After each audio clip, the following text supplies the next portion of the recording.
अनुसूचित जातीची लोकसंख्या जी आहे ती 6,940 आहे. अनुसूचित जमातीची लोकसंख्या जी आहे ती 669 आहे. त्यानुसार आपले पंचायत समितीचे जे गण आहे ते 12 निश्चित करण्यात आलेले आहेत आणि 12 आणि गट जे आहे ते 6 निश्चित करण्यात आलेले आहेत. आता आपल्याला राज्य निवडणूक आयोगाने एक फॉर्मॅट दिला होता.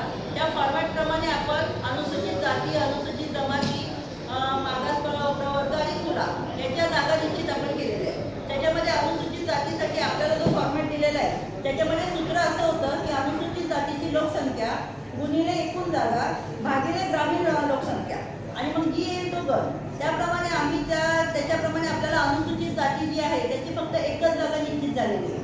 आता एक जागा निश्चित झाली पण त्याच्यामध्ये आता 4 दिवसापूर्वी जो शासन निर्णय आलेला आहे त्याच्यामध्ये त्यांनी म्हणजे 9/10/2025ला एक शासन निर्णय आला.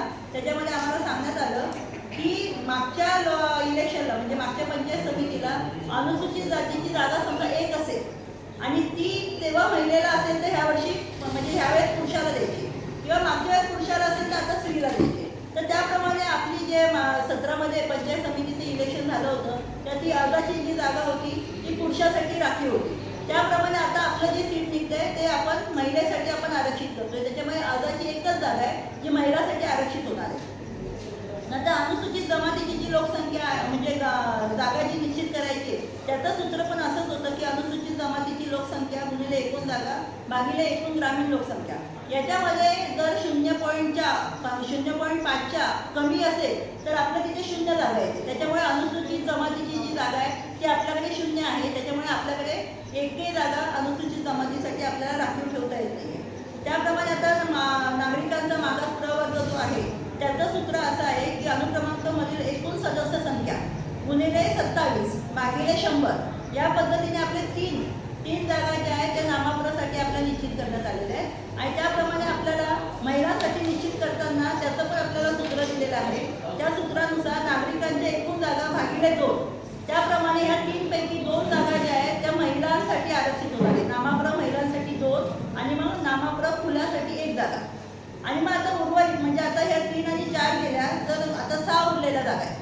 म्हणजे आपल्याला स्त्रियांसाठी ज्या राखून ठेवायच्या जागा आहेत त्याच्यामध्ये पण सूत्र दिलेलं आहे. त्याच्यामध्ये एकूण सदस्य संख्या म्हणजे 12 आणि त्याला भागिले करायचे निम्म्यापेक्षा कमी अपूर्णांक वगळण्यात यावा तर जास्त असल्यास पूर्ण संख्येने पूर्णांकित करण्यात यावा. याप्रमाणे एकूण सदस्य संख्या भागिले 2 म्हणजे 12 भागिले 2 6 जागा येतात. 6 जागा ज्या आहेत त्या आपण स्त्रियांसाठी राखून ठेवायच्या. आता आपली अनुसूचित जातीची 1 जागा महिलांसाठी, अनुसूचित जमातीला आपली 0 जागा आहे, नामापुरासाठी आपल्या 2 जागा आहे आणि सर्वसाधारणसाठी ज्या आहेत त्यामध्ये एकूण आता सर्वसाधारण 6 ज्या आल्या आहेत त्याला भागिले 2 केलं तर 3 जागा ज्या आहेत त्या आपल्या सर्वसाधारण महिलांसाठी राखून केलेल्या आहेत. आणि मग ह्या 3, 2 आणि 6 जागा सोडल्या तर ज्या उरल्या आहेत त्या 5 जागा आहेत. 6 जागा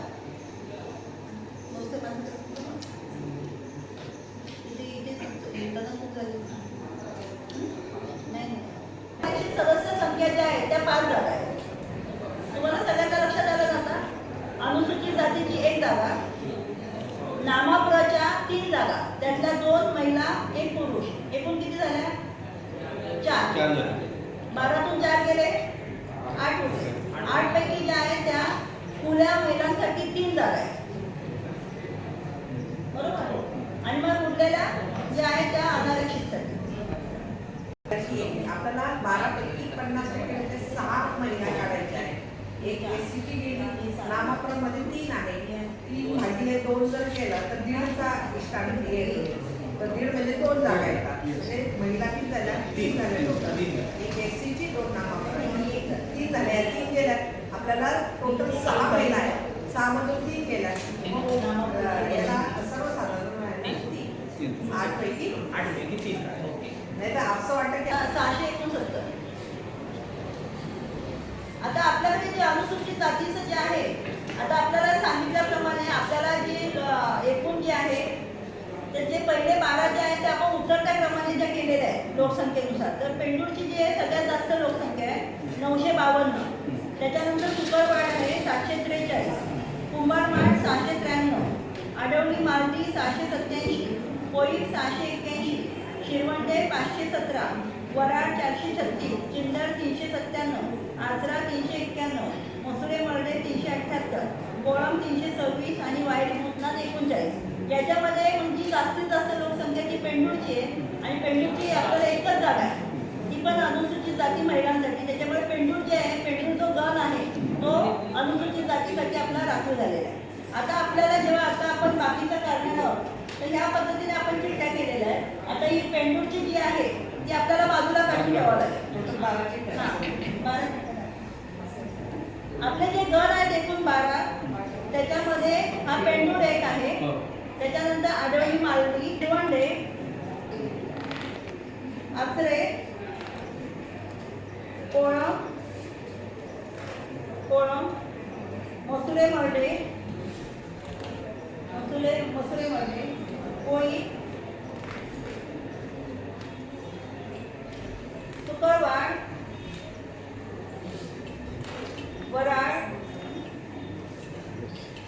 कुंभारमाठ आणि वायरी भूतनाथ अशी आता